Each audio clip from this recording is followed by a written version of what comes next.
Everyone, আসসালামু আলাইকুম। আজকে রেসিপি বনরুটি তৈরিতে যা যা লাগবে প্রথমে আমি দেখিয়ে দিচ্ছি। এখানে আমি ময়দা নিয়েছি, এই কাপের 2 কাপ নিয়েছি, হাফ কাপ চিনি, এখানে নিয়েছি এই চামচের 3 চামচ গুঁড়া দুধ, এখানে ইস্ট নিয়েছি 1 চামচ। 2 কাপের জন্য 1 চামচ ইস্ট নিলেই যথেষ্ট। এখানে নিয়েছি লবণ, লাগবে সয়াবিন তেল। ময়দার ভিতরে প্রথমে আমি ইস্ট দিয়ে দিলাম, গুঁড়ো দুধটাও দিয়ে দিলাম, চিনিটাও দিয়ে দিলাম। এখানে আমি সামান্য লবণ একটু দিব। এখন দিব সয়াবিন তেল। প্রথমে আমি দুই চামচ দিচ্ছি। এখানে আরও তেল লাগবে, তা আমি পরে দিব। এই শুকনো উপকরণগুলো আমি ভালোভাবে মিশিয়ে নিচ্ছি। এখানে আমি পানি নিয়েছি, এটা হচ্ছে কুসুম গরমের চাইতে একটু বেশি গরম হবে, যেখানে আপনি 10 সেকেন্ডের মতন হাত আঙ্গুল ভিজিয়ে রাখতে পারবেন, এরকম গরম নেবেন। খুব বেশিও না গরম, আবার একেবারে কুসুম গরমও নয়, এর চাইতে একটু বেশি। এখন আমি এই পানিটা এর ভিতরে অল্প অল্প করে দিব।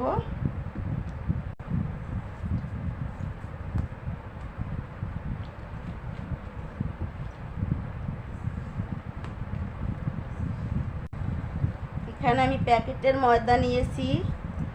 এখানে আপনারা চাইলে খোলা ময়দাও নিতে পারেন বা আটাও নিতে পারেন, তবে প্যাকেটের ময়দা হলে বনরুটিটা অনেক সুন্দর হয়। যখন দেখবেন যে এইভাবে আটাটা হাতে লেগে আসছে, তখন এখানে আরেকটু তেল দিয়ে দিব।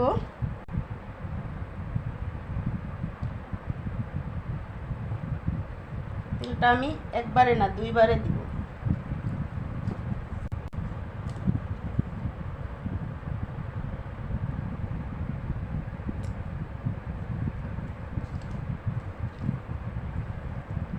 এভাবে অনেকক্ষণ ধরে প্রায় 10 মিনিটের মতন এই আটাটা আমি মুথে নিব। দেখেন কত সুন্দর স্টিকি স্টিকি ভাব হয়েছে। এখন এটা সুন্দরভাবে মুথে নিব। আমাদের আটাটা সুন্দরভাবে মুথে নেওয়া হয়ে গেছে। এখন উপর থেকে একটু তেল দিয়েছি যাতে আটাটা ড্রাই না হয়ে যায়। আর এখানে আমি স্টিলের বল ব্যবহার করেছি, কারণ এটা আমি চুলার মাঝখানে যে খালি জায়গাটা থাকে সেখানে রাখবো এবং চুলাটাকে একটু আস্তে করে জাল ধরিয়ে রাখবো। কারণ হচ্ছে গিয়ে এটি যদি গরমের কাছে রাখা হয় তাহলে এই আটাটা খুব তাড়াতাড়ি ফুলে যাবে, আর যেখানে আপনার 1 ঘন্টা সময় লাগবে সেখানে আপনার এটা আধা ঘন্টাই হয়ে যাবে। এটা হচ্ছে একটি টিপস। আমরা চুলো দুটো হালকাভাবে জ্বালিয়ে নিয়েছি। এই যে দেখেন, জাল কমিয়ে রাখবে একেবারে। আর এই মাঝখানের খালি জায়গায় এই স্টিলের বলটা রেখে দিব, আর একটি ঢাকনা দিয়ে ঢেকে দিব। এভাবে রাখলে খুব তাড়াতাড়ি এই আটাটা ফুলে ডাবল হয়ে যাবে। আমরা চুলার কাছ থেকে বলটা নিয়ে এসেছি, দেখেন কত সুন্দর ফুলেছে। এরকম ফুলতে আমার মাত্র সময় লেগেছে 20 মিনিট। চুলার কাছে রাখার কারণে এত কম সময় লাগছে। চুলার কাছে না রাখলে কিন্তু এত কম সময়ে এত সুন্দরভাবে ফুলতো না। এখন আমরা এটার বাতাসটা বের করে নিচ্ছি।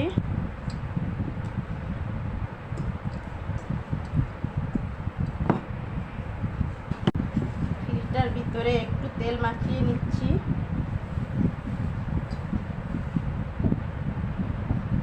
এখন আমরা এই খামিরটা সুন্দরভাবে মুথে নিব। খামিরটা যত সুন্দরভাবে মুথে নেওয়া হবে তত সুন্দর আপনার বনরুটিটা হবে।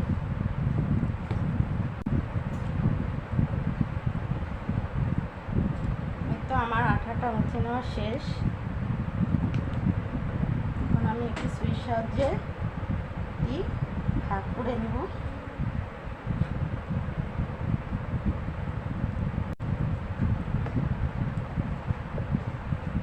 এখানে এখানে একটি স্টিলের প্লেট নিয়েছি, এখানে আমি তেল ব্রাশ করে দিব।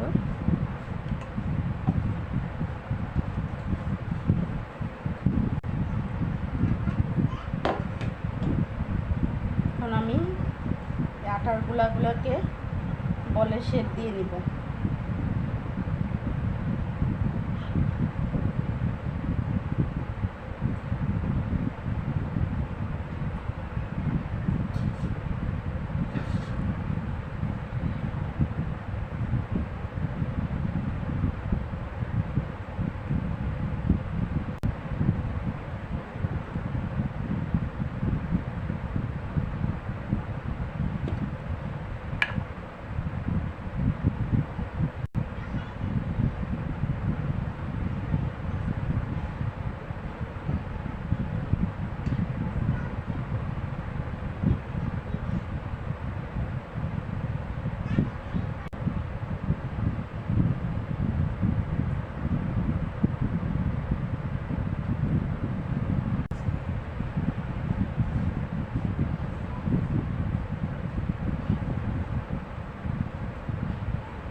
তো আমাদের বনরুটির আকার দেওয়া শেষ।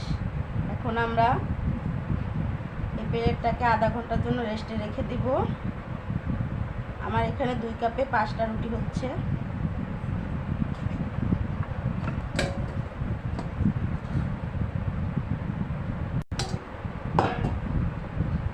এই তো আমরা আধা ঘন্টা পরে রুটির প্লেটটা নিয়ে আসলাম। দেখেন আরও ফুলে কত সুন্দর হয়ে গেছে। এখন আমরা এই রুটির উপর থেকে একটি ডিমের কুসুম নিয়েছি, এই কুসুমটা ব্রাশ করে দিব। কুসুমটি আপনার ফেটিয়ে নিচ্ছি।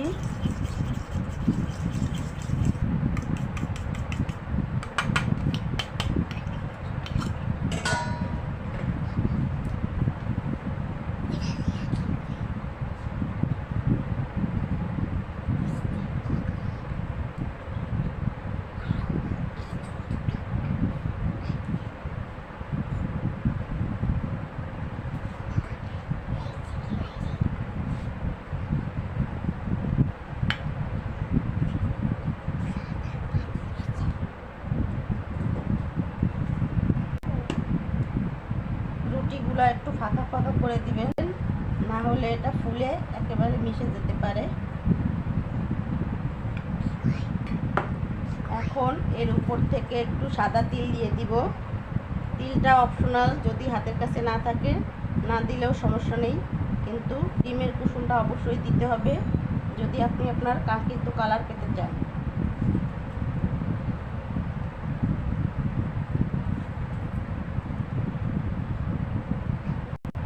এখন আমরা এটি চুলায় নিয়ে যাচ্ছি।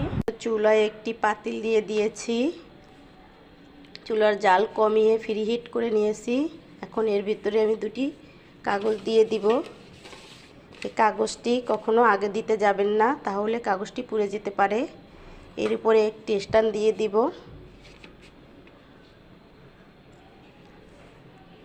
এখন আমি এই রুটির প্লেটটা এই স্ট্যান্ডের ভিতর বসিয়ে দিব।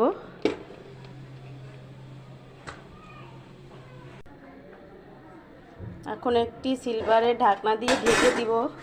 অবশ্যই সিলভারের পাতিল আর ঢাকনা হলে কাঙ্ক্ষিত কালারটা পাওয়া যাবে। এখন আমরা এটা 25 থেকে 30 মিনিটের মতন বেক করে নিব, চুলার জালটা কমিয়ে। এই তো 25 মিনিট পরে আমরা ফিরে এলাম, দেখব আমাদের রুটিটা হয়েছে কিনা। ওয়াও, মাশাআল্লাহ, কত সুন্দর হয়েছে দেখেন। এখন আমরা চুলাটা অফ করে দিব।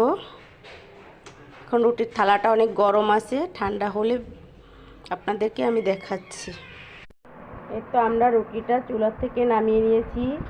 এখন এর উপরে একটু বাটার ব্রাশ করে দিব, তাহলে আরও সুন্দর চকচকে দেখা যাবে। দেখেন কত সুন্দর কালার আসছে। আমার এই রেসিপিটা ফলো করে আপনারা যদি বানরুটি বানান, অবশ্যই এত সুন্দরই হবে। আমি একটি রুটি আপনাদেরকে ছিঁড়ে দেখিয়ে দিচ্ছি। দেখেন কত সুন্দর হয়েছে, পারফেক্ট। আমার এই রুটিগুলো বানাতে 25 মিনিট সময় লেগেছে। আপনাদের ক্ষেত্রে বেশি বা কমও লাগতে পারে, কারণ চুলার আঁচের উপর ডিপেন্ড করে সেটা। আমার এই বন রুটির রেসিপিটা যদি আপনাদের ভালো লাগে তাহলে আমার চ্যানেলটা সাবস্ক্রাইব করবেন, লাইক কমেন্ট শেয়ার করে অন্যকে দেখার সুযোগ করে দিবেন। আল্লাহ হাফেজ।